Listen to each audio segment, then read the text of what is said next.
Welcome to EMR Physics. I am Raju. 11th Physics Unit 3 Laws of Motionல இப்போ நம்ம பார்க்க போகிற topic Motion of a body on an inclined plane.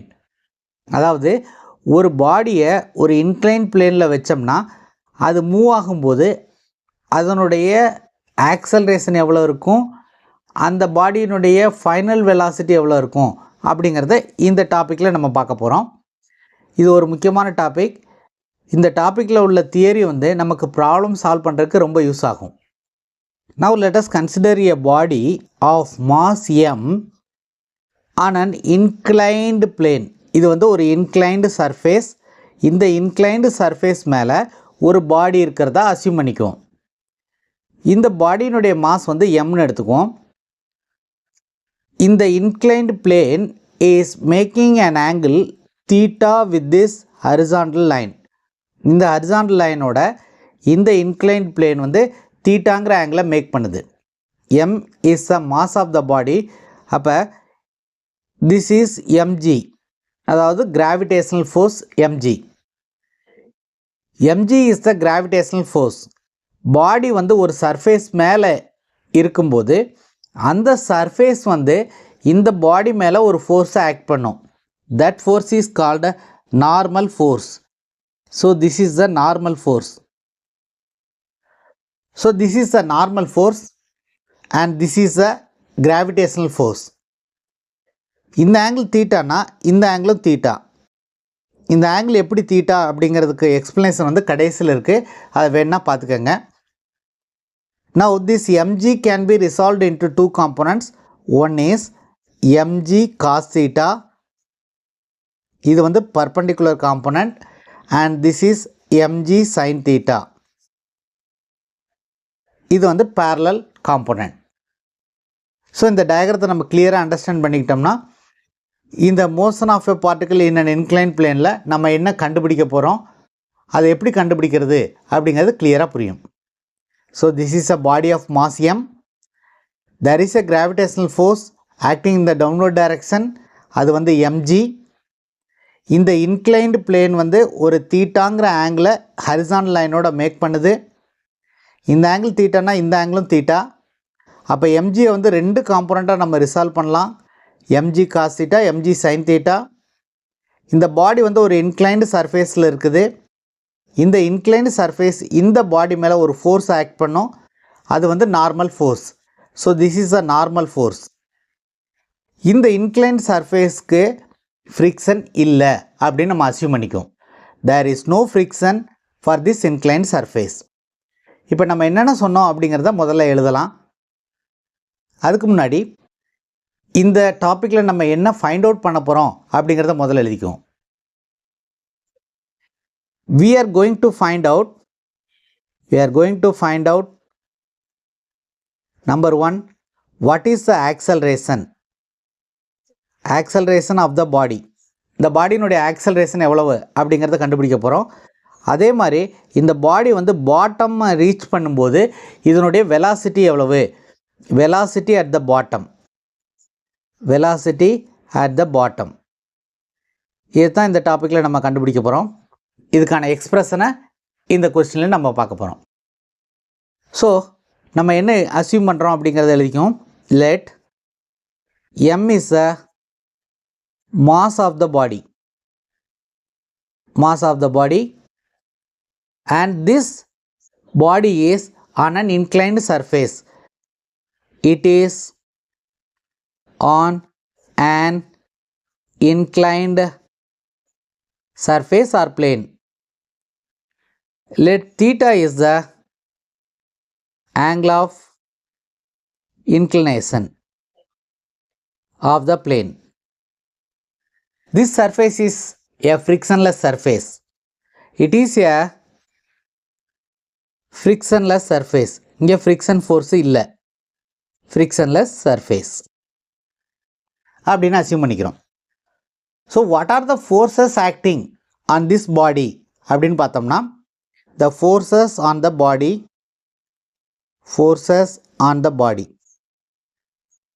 what are the forces acting on the body? There are two forces acting on this body. One is the normal force N. So this normal force is due to the surface. Surface வந்து ஒரு பாடி மேலே act பண்ணுற force தான் the normal force. இது வந்து பர்பண்டிகுலராக இருக்கும். ரெண்டாவது gravitational force. Gravitational force. Gravitational force வந்து mg. It is downwards. இது வந்து perpendicular to the surface. இது வந்து downwardsல இருக்கும். Now we can resolve mg into two components. mg is resolved into two components. Resolved into two components. அது என்னன்னா number 1 mg cos theta. So this is a perpendicular component. It is a perpendicular component. The mg cos theta is balanced by the normal force. So mg cos theta will be balanced by the normal force n. So mg cos thetaங்கிற காம்போனண்ட்டை அந்த normal force வந்து cancel பண்ணிடும். ரெண்டாவது component அது என்ன component அப்படின்னா mg sin theta. So இந்த angle தீட்டானா இந்த ஆங்கிளும் theta. So இது வந்து mg cos theta, இது mg sin theta. இந்த ஆங்கிள் தீட்டானா இந்த ஆங்கிளும் தீட்டா அப்படின்னு சொல்கிறோம். இது எப்படி தீட்டா அப்படிங்கிறதுக்கான எக்ஸ்ப்ளனேஷன் வந்து லாஸ்ட்டில் இருக்குது, வேணுன்னா பார்த்துக்கலாம். ஆனால் அந்த கொஸ்டினுக்கான ஆன்சர் எழுதும்போது அதெல்லாம் நம்ம டீட்டெயிலாக எழுதணும்னு அவசியம் கிடையாது. அதே மாதிரி இந்த mgயை ரெண்டு காம்போனண்ட்டாக ரிசால்வ் பண்ணுறோம். அது எப்படி ரிசால்வ் பண்ணுறோம் அப்படின்னு தெரிஞ்சுக்கிறதுக்கான எக்ஸ்ப்ளனேஷனும் லாஸ்ட்டில் இருக்குது, அதையும் பார்த்து தெரிஞ்சு வச்சுக்கலாம். ஓகே, ஸோ இந்த கொஸ்டினுக்கு ஆன்சர் எழுதும்போது இந்த மாதிரி பாயிண்ட்ஸாக எழுதிக்கிட்டால் போதும். mg sin theta, this is it is a parallel component. It is parallel to the plane. அதனால் இது parallel component அப்படின்னு சொல்கிறோம். இது வந்து unbalanced force. This is unbalanced. So it is responsible for the motion of the body. So the body is moving due to this component. So the force F, which is acting parallel to the inclined plane, is equal to mg sin theta. So this is a force which is unbalanced. mgங்கிறது ஒரு gravitational force. gravitational force நம்ம ரெண்டாக resolve பண்ணியிருக்கோம். mg cos theta, mg sin theta. இதுவும் force தான், இதுவும் force தான். இந்த force வந்து நார்மல் ஃபோர்ஸால் பேலன்ஸ் ஆயிரும். இந்த நார்மல் ஃபோர்ஸுங்கிறது வந்து சர்ஃபேஸ் ஆக்ட் பண்ணுற force. So n is balancing mg cos theta. இது வந்து unbalanced force. So this is responsible for the motion of the body. So F is equal to mg sin theta. From Newton's law, from Newton's second law, we know that F is equal to ma. Therefore, ma is equal to mg sin theta. பாடியை ஒரு inclined பிளேனில் வச்சோம்னா அந்த inclined பிளேனுக்கு friction இல்லை அப்படின்னா அந்த பாடி வந்து slide ஆகும். இனிஷியலாக ஸ்லைட் ஆகும்போது வெலாசிட்டி கம்மியாக இருக்கும். ஆனால் ஸ்லைட் ஆக ஆக அதனுடைய வெலாசிட்டி வந்து இன்க்ரீஸ் ஆகும். If there is a change in velocity there is an acceleration. That acceleration is a is equal to g sin theta. ரெண்டு பக்கமும் m கேன்சல் ஆயிரும். Acceleration is equal to g sin theta ன்னு வரும். This is a acceleration of the body. பாடி வந்து ஒரு incline பிளேனில் move ஆகும்போது அதனுடைய ஆக்சலரேஷனுக்கான expression a is equal to g sin theta. Now let us find what is the velocity at the bottom. இந்த பாடி வந்து பாட்டத்தை reach பண்ணும்போது இதனுடைய வெலாசிட்டி எவ்வளவு அப்படிங்கிறத பார்க்கலாம். We know the equations of motion. Equations of linear motion. Linear motionsக்கான equations நமக்கு தெரியும். One of that equation is v square is equal to u square plus 2as. motions analyse பண்ணுறதுக்கு 3 ஈக்குவேஷன்ஸ் ஆஃப் மோஷன்ஸ் இருக்குது. அது என்ன அப்படின்னா v is equal to u plus at, s equal to ut plus half at square, v square is equal to u square plus 2as. இந்த ஈக்குவேஷன்ஸை use பண்ணி நம்ம மோஷன்ஸை analyse பண்ணுவோம். அதாவது ஃபைனல் வெலாசிட்டி எவ்வளவு, ஆக்சலரேஷன் எவ்வளவு, டிஸ்பிளேஸ்மெண்ட் எவ்வளவு, டைம், இதெல்லாமே நம்ம டிஸ்கஸ் பண்ணுவோம். ஸோ அதில் ஒரு ஈக்குவேஷன் வந்து v square is equal to u square plus 2as. இந்த ஈக்குவேஷனை யூஸ் பண்ணி what is the final velocity அப்படின்னு கண்டுபிடிக்க போகிறோம். ஸோ இனிஷியலாக இந்த பாடியை இன்க்ளைன் பிளேனில் வைக்கும்போது நம்ம அதுக்கு எந்த வெலாசிட்டியும் நம்ம கொடுக்கல.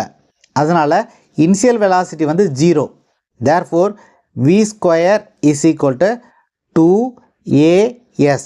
இப்போ ஏனுடைய வேல்யூ நமக்கு தெரியும், g sin theta. அந்த ஏவோடைய வேல்யூவை இங்கே சப்ஸ்டியூட் பண்ணோம்னா v square is equal to 2s g sin thetaன்னு வரும். நமக்கு வந்து வெலாசிட்டி வேணும், அதனால் இதுக்கு ஸ்கொயர் ரூட் எடுத்தோம்னா v is equal to 2s g sin theta. இதுக்கு square root. So we want to find the velocity at the bottom. Therefore v is equal to 2s g sin theta. So this is the expression for the final velocity of the body when it is reaching at the bottom. So இந்த டாப்பிக்கில் வந்து நம்ம acceleration எவ்வளவு, final velocity எவ்வளவு அப்படிங்கிறதுக்கான எக்ஸ்பிரஷனை நம்ம derive பண்ணியிருக்கோம். இந்த ஆங்கிள் வந்து தீட்டா அப்படிங்கிறத எப்படின்னு இப்போ பார்க்கலாம். This is the angle of inclination theta. இந்த ஆங்கிள் வந்து 90 டிகிரி. அப்போ இந்த ஆங்கிள் எவ்வளவுன்னா 90 மைனஸ் தீட்டா. அதாவது இந்த ட்ரையாங்கிளினுடைய 3 ஆங்கிளையும் நம்ம ஆட் பண்ணோம்னா எவ்வளோ வரும் அப்படின்னா 180 டிகிரி வரும். இந்த ட்ரையாங்கிளில் 3 ஆங்கிளையும் நம்ம ஆட் பண்ணோம்னா 180 டிகிரி வரும். ஸோ இந்த ஆங்கிள் வந்து நமக்கு தெரியாதுன்னு வச்சுக்குவோம், அதை எக்ஸ்ன்னு வச்சுக்குவோம். ஸோ எக்ஸு ப்ளஸ் இந்த ஆங்கிள் வந்து தீட்டா, இந்த ஆங்கிள் வந்து 90 degree. So this is equal to 180 degree. அப்போ X is equal to 180 minus 90 minus theta. So 180ல் 90 போச்சுன்னா 90 மைனஸ் தீட்டான்னு வரும். ஸோ முதல்ல இந்த ஆங்கிளை ஃபைண்ட் அவுட் பண்ணிக்குவோம். இது வந்து 90 மைனஸ் தீட்டா. நெக்ஸ்ட்டு இந்த லைனுக்கும் இந்த சர்ஃபேஸ்க்கும் இடையில் உள்ள ஆங்கிள் வந்து 90 டிகிரி. நமக்கு என்ன வேணும் அப்படின்னா இந்த ஆங்கிள் எவ்வளவு, அதாவது தீட்டா நீங்கள் எழுதியிருக்கோம், இந்த ஆங்கிள் எவ்வளவு அப்படிங்கிறது நமக்கு தெரியணும். ஏன்னா இந்த ஆங்கிள் தெரிஞ்சால் தான் நம்ம வந்து ஃபோர்ஸை வந்து ரிசால்வ் பண்ண முடியும். இந்த mgங்கிற ஃபோர்ஸை ரிசால்வ் பண்ணுறதுக்கு இந்த ஆங்கிள் தெரியணும். ஸோ இந்த தெரியாத ஆங்கிளை வந்து மறுபடியும் நம்ம எக்ஸ்ன்னு எடுத்துக்குவோம். இந்த ஆங்கிள் வந்து 90 டிகிரி. ஸோ இந்த எக்ஸையும் இந்த ஆங்கிளையும் நம்ம ஆட் பண்ணோம்னா அது வந்து எவ்வளவு, 90 டிகிரி. ஸோ தெரியாத ஆங்கிள் எக்ஸ் ப்ளஸ் இங்கே உள்ள ஆங்கிள் எவ்வளவு, 90 மைனஸ் தீட்டான்னு கண்டுபிடிச்சிருக்கோம். So 90 minus theta is equal to எவ்வளவு, 90 degree. So X is equal to 90, இந்த 90 அந்த பக்கம் போச்சுன்னா மைனஸ் 90, இந்த மைனஸ் தீட்டா அந்த பக்கம் போச்சுன்னா ப்ளஸ் தீட்டா. ஸோ 90 90 கேன்சல் ஆயிரும். அப்போ எக்ஸ் ஈக்குவல் டு தீட்டான்னு வரும். ஸோ அதனால தான் இங்கே எக்ஸை வந்து தீட்டான்னு மார்க் பண்ணியிருக்கோம். ஸோ இந்த தீட்டாங்கிற எப்படி தீட்டா வந்துச்சு அப்படிங்கிறதுக்கு தான் இந்த எக்ஸ்ப்ளனேஷன். இந்த எக்ஸ்ப்ளனேஷன் தெரிஞ்சால் தான் நமக்கு இந்த எம்ஜியை வந்து 2 காம்போனண்ட்டாக ரிசால்வ் பண்ணுவோம். ஒன்று எம்ஜி காஸ் தீட்டா, இன்னொன்று எம்ஜி சைன் தீட்டா. ஸோ அந்த MG cos theta, MG sine theta எப்படி வந்துச்சு அப்படின்னு தெரிஞ்சுக்கிறதுக்கு இந்த ஆங்கிள் நமக்கு தெரியணும். ஸோ இந்த ஆங்கிள் தீட்டா, இந்த ஆங்கிள் தீட்டா அப்படின்னு நம்ம டைரெக்டாக மார்க் பண்ணுறோம் அப்படின்னா, so we have to know how we are marking this angle is theta. mg is the force acting in the downward direction. இந்த ஆங்கிள் வந்து தீட்டா அப்படிங்கிறத ஏற்கனவே நம்ம பார்த்துட்டோம். ஸோ எம்ஜியை ரிசால்வ் பண்ணும்போது mg cos theta, MG sine theta அப்படின்னு எழுதுவோம். ஸோ எந்த காம்போனண்ட் வந்து எம்ஜி காஸ் தீட்டா, எந்த காம்போனண்ட் வந்து எம்ஜி சைன் தீட்டா அப்படிங்கிறது நமக்கு தெரியணும். ஸோ இந்த ஆங்கிளுக்கு ஆப்போசிட்டில் இருக்க சைடு வந்து சைன் நமக்கு தெரியும். So this is sine theta. அப்போ this is the force acting along this side is MG sine theta. இதுக்கு பேரலல் லைன் தான் இது. அதனால் இந்த ஃபோர்ஸ் வந்து எம்ஜி சைன் தீட்டா. ஆங்கிளுக்கு அட்ஜசண்ட்டாக இருக்கிற சைடு வந்து காஸ், இது வந்து அட்ஜசன்ட் சைடு. அதனால் இந்த ஃபோர்ஸ் வந்து எம்ஜி காஸ் தீட்டா. ஸோ முதல்ல இந்த ஆங்கிள் தீட்டா அப்படிங்கிறது எப்படி வந்துச்சு அப்படிங்கிறது நமக்கு தெரியணும். அடுத்து வந்து இந்த ஃபோர்ஸை வந்து எம்ஜி சைன் தீட்டா அப்படின்னு ஏன் எழுதுகிறோம், இந்த ஃபோர்ஸை வந்து எம்ஜி காஸ் தீட்டா அப்படின்னு ஏன் எழுதுகிறோன்னு தெரியணும். இந்த காம்போனண்ட்டை நம்ம பர்பெண்டிகுலர் காம்போனண்ட் அப்படின்னு சொல்லுவோம். இந்த காம்போனண்ட் வந்து parallel component. So mg cos theta MG sine theta அப்படிங்கிறது எப்படி வந்துச்சு அப்படிங்கிறது நமக்கு நல்லா தெரியணும். அப்போ தான் ஒரு ஃபோர்ஸை ரிசால்வ் பண்ணுறது எப்படி, எந்த சைடில் வந்து சைன் காம்போனண்ட் இருக்கும், எந்த சைடில் வந்து காஸ் காம்போனண்ட் இருக்கும் அப்படின்னு நமக்கு தெரிஞ்சு வச்சுக்கிறது நல்லது.